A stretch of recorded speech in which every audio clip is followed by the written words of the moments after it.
आज हम आपको बताएंगे कि नवरात्रि के तीसरे दिन माँ दुर्गा के किस स्वरूप की पूजा की जाती है। चैत्र नवरात्रि के तीसरे दिन माँ चंद्रघंटा की पूजा महत्वपूर्ण है। माँ का स्वरूप शांत और ममतामयी है, जो भक्तों को सुख, समृद्धि और शांति प्रदान करता है। पीले वस्त्र, पीले फूल और पीली मिठाई माँ को प्रिय है। चैत्र नवरात्रि के तीसरे दिन माँ चंद्रघंटा की पूजा करें।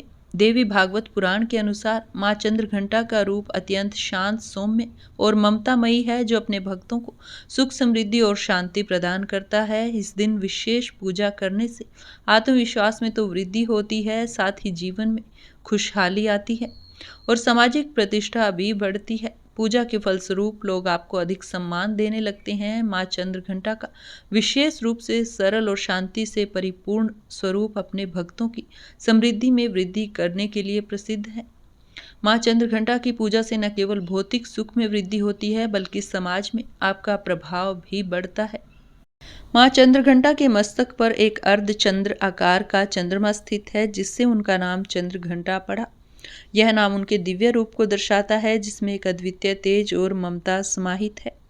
माँ चंद्रघंटा का स्वरूप अत्यंत अलौकिक और भव्य माना जाता है। उनका रूप शांतिपूर्ण होने के साथ साथ उनकी शक्ति भी अद्वितीय है, जो हर क्षेत्र में सफलता और समृद्धि प्रदान करती है।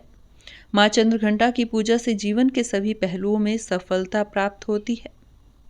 माँ चंद्रघंटा की पूजा के दिन सुबह जल्दी उठकर स्नान कर स्वच्छ कपड़े पहनें। इसके बाद पूजा में माँ को लाल और पीले रंग के वस्त्र अर्पित करें।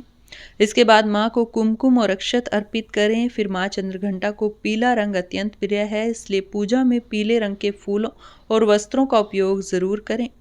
माँ चंद्रघंटा को पीले रंग की मिठाई और दूध से बनी खीर का भोग अर्पित करें। पूजा के दौरान माँ के मंत्रों का जाप करें। साथ ही दुर्गा सप्तशती और अंत में माँ चंद्रघंटा की आरती का पाठ भी करें।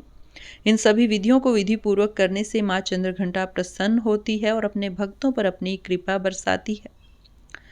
माँ चंद्रघंटा की पूजा में खीर का भोग अर्पित करना सर्वोत्तम माना जाता है। माँ को विशेष रूप से केसर की खीर बहुत पसंद है। इसके अलावा आप लौंग, इलायची, पंचमेवा और दूध से बनी मिठाइयाँ भी माँ को भोग के रूप में अर्पित कर सकते हैं। भोग में मिश्री जरूर रखें और साथ ही पेड़े भी चढ़ा सकते हैं।